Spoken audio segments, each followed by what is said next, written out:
muchos argentinos ven como solución del desastre de Milei a la destroza de Cristina. Pues es que vamos de caudillo en caudillo, de caudillo en caudillo seguimos yendo, ¿no? Y si vamos sin caudillo, nos ponemos todos de acuerdo en qué queremos. Entre los que estamos decimos cuál es el menos bobo.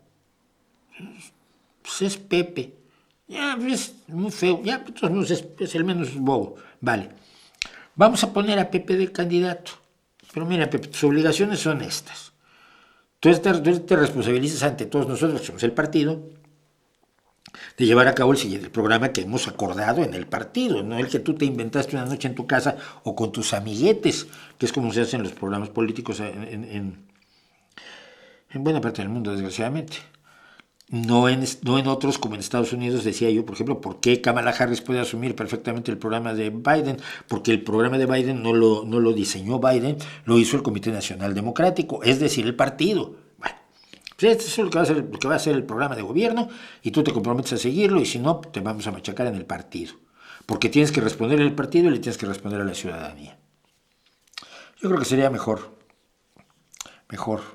solución que volver a Cristina Kirchner. Es que en serio, ¿eh?